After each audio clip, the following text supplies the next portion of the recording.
வணக்கம் மக்களே. இன்னைக்கு விலாக் என்னன்னா, நம்ம மாரியம்மன் கோயிலில் நம்ம ஊர் திருவிழாவை பற்றி தாங்க சொல்ல போகிறேன்.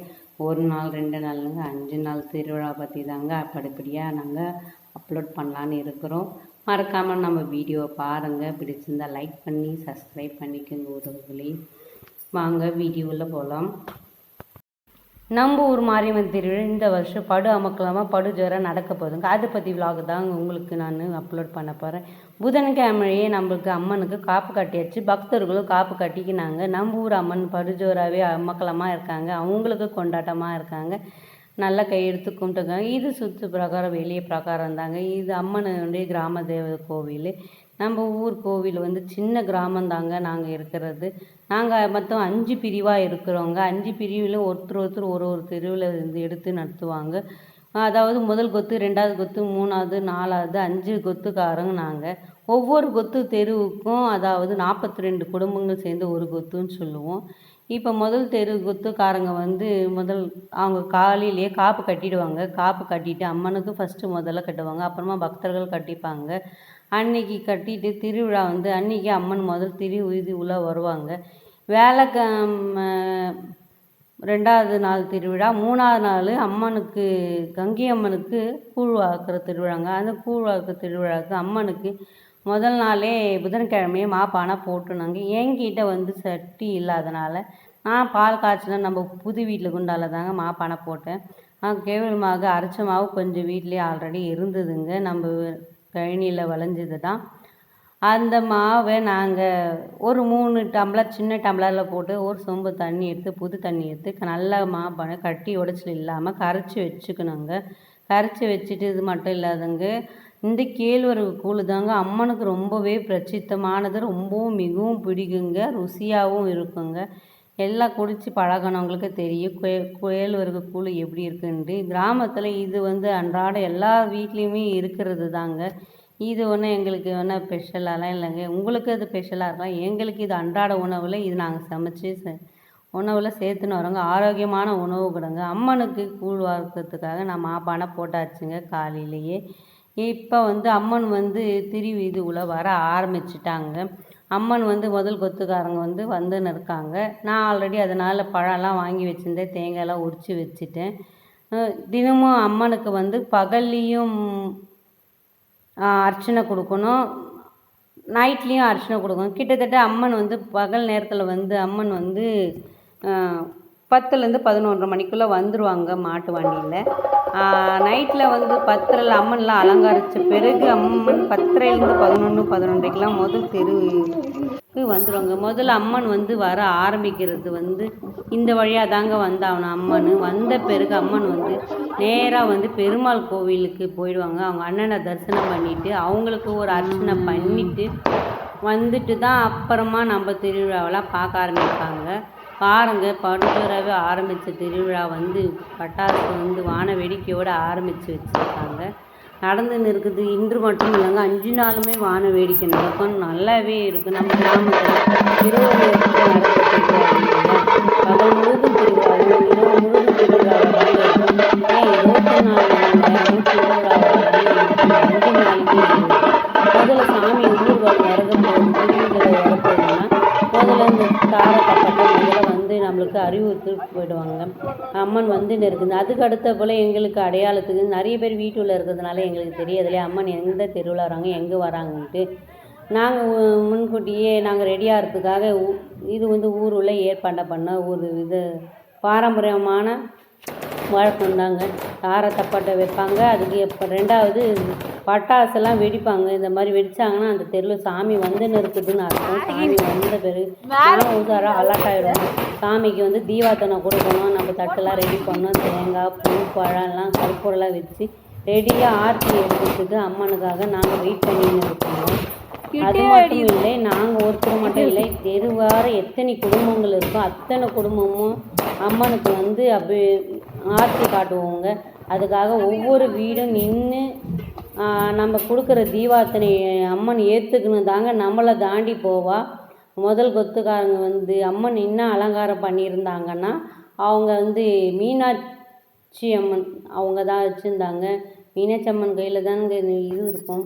மதுரை மீனாட்சி கையில் கிளிகளும் கொண்ட அழகான ஆண்டாள் அம்பாள் சொல்லுவாங்க இல்லையா, அதுமாதிரி கொண்ட அழகாக தொங்க விட்டுருந்து அலங்காரம் நல்லாவே ரொம்ப சேமமாக இருந்ததுங்க. ரொம்ப சுபிக்ஷமாக அழகாக இருந்தாங்க அம்மன்.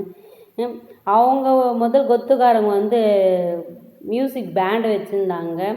ஆல்ரெடி நான் லைவ் வீடியோ போட்டிருந்தேன். ஆனால் லைவ் வீடியோலேருந்து எனக்கு லைவ் ஸ்ட்ரீம்னு வந்துட்டுருக்கு. அது என்ன இது எனக்கு தெரியல. பார்த்தவங்களுக்கு புரியும். நல்லா செம்மையாக அட்டகாசமாக பேண்டு வாசிச்சுருந்தாங்க. சூப்பராகவே இருந்தது. கிட்டத்தட்ட வந்து நம்ம வீட்டுக்கு தெருவுக்கு நியூவாக புதுசாக நமக்கு வீடு கட்டியிருக்கோம் இல்லையா, அந்த இடத்துக்கும் வந்து பிரிவு போட்டிருந்தாங்க. இந்த வீட்டுக்கு வந்து புது வீட்டுக்கு வந்து 2000 ரூபா கட்டியிருந்தாங்க. பழைய வீட்டுக்கு 2500, புது வீட்டாண்ட 2000 ரூபா கட்ட சொன்னாங்க பிரிவு காசு ஒவ்வொரு வீட்டுக்கும். நாங்கள் வந்து முதல் தெருவில் இருக்கிறதுங்க, முதல் திருவிழா, முதல் கொத்துக்காரனால எங்கள் வீடு புதுசாக கட்டி வந்தது இல்லைங்க. அதனால் அம்மன் வர்றது எனக்கு ரொம்பவே சந்தோஷமாக ஆர்ப்பரிப்பாகவும் இருந்ததுங்க. புது வீட்டுக்கு முதல் தடவை அம்மனுக்கு நம்ம வரவேற்பு கொடுக்குறோம். அம்மனும் வந்து நின்னாச்சுங்க. நம்ம வீட்டாண்டே வந்து நின்று பாட்டு பாட ஆரம்பிச்சாச்சு. ட்ரம்ஸ் எல்லாம் அடிக்க ஆரம்பிச்சிட்டாங்க. எனக்கு ரொம்பவே சந்தோஷமாகவும் இருந்ததுங்க. நம்ம வில்லேஜ் ஃபங்க்ஷன் ஒருத்தர் 2 பேர் இல்லைங்க, ஆயிரக்கணக்கான பேர் தூங்காமல் முழிச்சிருந்து இந்த திருவிழாவை பார்ப்பாங்க. டயர்டாக தான் இருக்கும், இருந்தாலும் எங்களுக்கு இது ஒரு என்ஜாய்மெண்ட்டாக இருக்குங்க. இந்த தாரை தப்பட்டை பாருங்கள், நல்லாவே ட்ரம்ஸ் எல்லாம் அவங்க சக்திக்கு முடிஞ்ச வரைக்கும் சூப்பராகவே அடித்தாங்க. நம்ம வீட்டாண்ட அடிச்சுனே இருந்தாங்க. சரி, அவங்க கிளம்பின பிறகு அம்மன் பின்னாடியே வந்துனே இருந்தாங்க. வந்திருந்தவளுக்கு அவளுக்கும் நான் ரெடி பண்ணி ஆல்ரெடி வச்சுருந்தேன். தாமால் தட்டில் வந்து வெத்தலை, பாகு, பூ, பழம், தேங்காயெல்லாம் ரெடி பண்ணி வச்சுருந்தேன். அவள் வந்த உடனே அவளுக்கு ஒரு அர்ச்சனை போட்டணுன்னு காத்திருந்தேன். நம்ம வீட்டாண்டே மட்டும் இல்லைங்க, எல்லார் வீட்டாண்டையும் இது போல் தாங்க ஒரு 5 நிமிஷத்துலேருந்து ஒரு 10 நிமிஷம் வரைக்கும் ஒவ்வொரு கலைஞரும் நின்று வந்து பாட்டு பாடுறது, வாசிக்கிறது, நடனம் ஆடுறது, கரகாட்டம், ஒயிலாட்டம் இருக்கும். நிறைய திருவிழாலாம் நடக்குங்க. நம்மளுக்கு பாருங்கள், சாமியும் வந்துச்சு. நானும் ரெடி ஆகிட்டேன் அம்மனுக்கு. அம்மனுக்கு போட்டால் தெரியல, ஏன்னா நிறைய ஃப்ளாஷ் லைட் இருந்ததுனால அம்மனை என்னால் சரியாக எடுக்க முடியலைங்க, மன்னிச்சுக்கோங்க. தீபாவளி சுற்றிட்டு வர வரைக்கும் வெயிட் பண்ணுவாங்க ஒவ்வொரு வீட்டுக்கும். கிட்டத்தட்ட ஒவ்வொரு வீட்டுக்கும் 5லேருந்து 10 நிமிஷம் வரைக்குமாவது சாமி நின்று ஆசீர்வாதம் பண்ணிட்டு போவாங்க. நம்மளுக்கு அருள் காட்சி கொடுப்பாங்க. யாருக்கெல்லாம் இந்த மாதிரி அனுபவம் இருக்குது, யார் ஊரெல்லாம் நம்ம திருவிழா கொண்டாடுறீங்க, கமெண்ட் பண்ணுங்கள். நம்ம வீடியோவை கண்டிப்பாக ஸ்கிப் பண்ணாமல் பாருங்கள். ஒருவங்களே இது வரைக்கும் நம்மளுக்கு ஆதரவு கொடுத்த அனைத்து உள்ளங்களுக்கும் மனமார்ந்த நன்றி. நம்ம வீட்டாண்ட பாருங்கள், தெய்வாத்திரி கும்பிட்டாச்சுங்க. ரொம்பவே மறக்க முடியாத தருணங்க இது. ஏன்னா பழைய வீட்டாண்ட நான் 15 வருஷமாக நான் தீபார்த்தனை கொடுத்தேன். தீபாராதனை அப்புறமா என்னங்க, நைட்டு பொழுது அப்படியே 11:45 ஆயிடுச்சுங்க. சரி, தூங்க போயாச்சு. உடனே மறுநாள் காலையில் 5 மணிக்கெல்லாம் நான் முழிப்பு வந்துச்சுங்க. ஏன்னா நம்ம பழைய வீட்டாண்ட வந்து அங்கே வந்து தீபாராதனை கொடுக்கல இல்லையா, இது 5வது குத்துங்க எங்களுக்கு. அதனால் வந்து கொஞ்ச நேரம் தாங்க ட்ரம்ஸ் அடிப்பாங்க, வாசிக்கிறது, பாட்டு பாடுறதில்ல. ஏன்னா நைட்டு ஃபுல்லாக வந்து கலைஞர்கள் வந்து ஆடி பாடிட்டு வந்ததுனால காலையில் வந்து நம்ம வீட்டாண்ட யாருமே நிற்க மாட்டாங்க. ஏன் தெய்வம் கூட நிற்காதுங்க. சடானம் நம்ம போய் ஆர்த்தி காமிச்சோமோ இல்லையே கிளம்பி போயிடுவாங்கங்க. அம்மன் வந்து அவங்க கோவிலுக்கு போயிடுவாங்க, அவங்க வீட்டுக்கு. நம்ம இந்த முறை பரவாயில்லைங்க, கொஞ்ச நேரம் நின்று நம்மளுக்காக மழை ட்ரம்ஸ் எல்லாம் அடித்தாங்க. நான் ஆல்ரெடி காலையில் 5 மணிக்கெல்லாம் எழுந்து சாணி வாசல்லாம் போட்டாச்சுங்க. சாணி வாசல்லாம் போட்டு பெருக்கி கோலம்லாம் போட்டாச்சு. பிள்ளைங்க எல்லாருமே நைட்டு 11 மணியில் 11 மணிக்கு வரைக்கும் சாமி கழுவி சுற்றி இருந்ததுனால வண்டி கூட போயிட்டு இருந்தாங்க. அதனால் பிள்ளைங்கள்லாம் எழுந்துக்கவே இல்லை, நல்லாவே தூங்கிட்டாங்க. எவ்வளோ எழுப்பி பார்த்தாங்க, எழுந்துக்கவே இல்லை. சரி, புது வீட்டாண்ட நம்ம கொடுத்தோம், பழைய வீட்டாண்ட நம்மளே கொடுத்துடலான்ட்டு 2 வீட்டையுமே நான் தாங்க இருக்கிறேன். பிள்ளைங்க நான் கொடுக்குற சொல்லியிருந்தாங்க. கடைசியில் பார்த்தா அவங்க கொடுக்குற மாதிரி தெரியல, தூங்கிட்டாங்க. நானும் தீபாராதனை காலையில் வேலை முடிஞ்சிச்சிங்க. அப்புறம் என்னங்க, காலைல டியூட்டி செஞ்சுட்டு மத்தியானம் டியூட்டிக்கு சமைச்சு இருக்குங்க. காலைல வேலை டிஃபன்லாம் முடிஞ்சிச்சுங்க.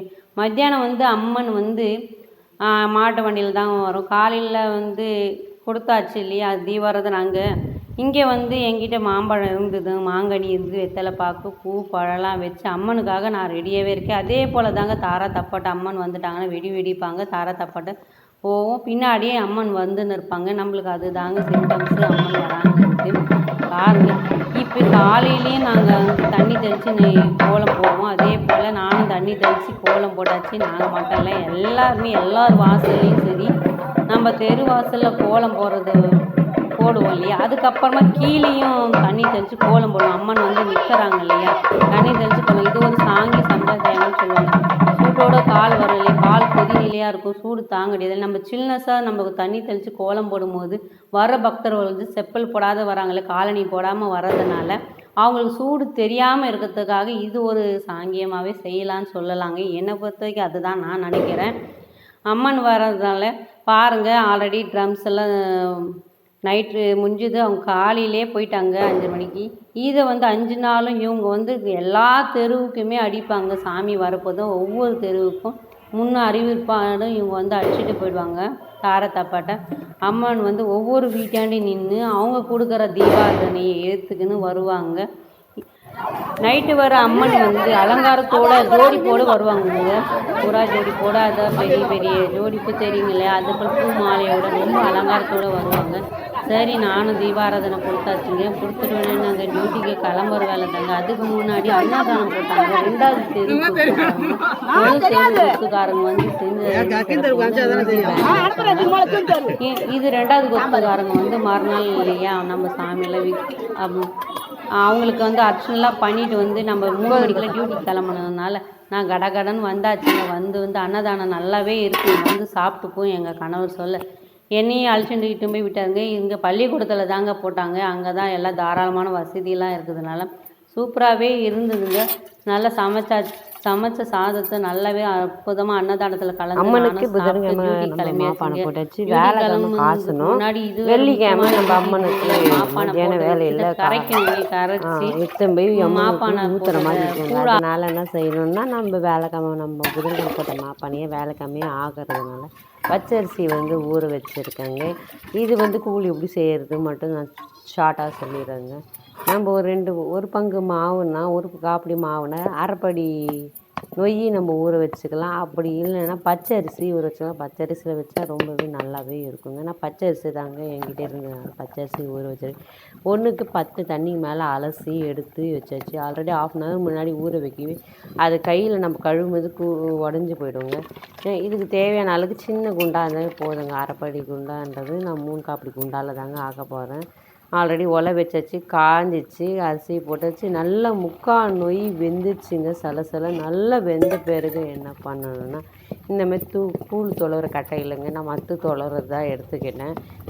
அதில் வச்சு கைவிடாமல் கிண்டினே இருக்கணுங்க. கட்டி உடச்சல் அடியில் பிடிக்காமல் கிண்டணும். கிண்டு முடிச்ச பிறகு இந்த மாவு பானை இருக்குது இல்லையா, நம்ம போட்டு வச்சு கேழ்மாவு கரைச்சிருக்கோம் இல்லையா, கட்டி உடச்சல் இல்லாமல் அதில் வெந்த இருக்கிற அந்த சாதத்தில் நம்ம கொட்டணுங்க. நொய்யில் கொட்டி நல்லா கைவிடாமல் 2 கை போட்டு கிண்டினே இருக்கணுங்க. நான் வீடியோஸ்க்காக ஒரு கையில் கிண்டுறேன், ஆனால் வீடியோஸ் எடுக்கிறதுக்காக நான் கொஞ்சம் நேரம் முன்னாடி வச்சுட்டு போனேன்.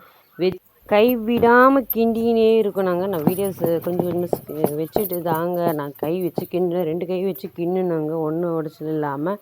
இதை போல் தாங்க ரெடி பண்ணேன். இப்போ பாருங்கள், வெந்துச்சா இல்லைன்னு தெரியறதுக்கு நம்ம பக்கத்தில் நல்லா தண்ணி வச்சு இப்படி மேலே ஒட்டும் போது கை வச்சு பார்த்தீங்கன்னு வச்சுங்களேன், சுடக்கூழில் அது வந்து கையில் ஒட்டவே ஒட்டாதுங்க. இப்போ வந்து கூழ் ரெடி ஆகிடுச்சு, ப்ரிப்பேர் ஆகிடுச்சுங்க. அவ்வளோதான் என்னங்க, நம்ம இறக்கி வச்சுட்டு வேலைக்கு கிளம்பி வச்சுங்க. நம்ம வீடியோ பிடிச்சிருந்தா லைக் பண்ணுங்கள், கமெண்ட் பண்ணுங்கள்.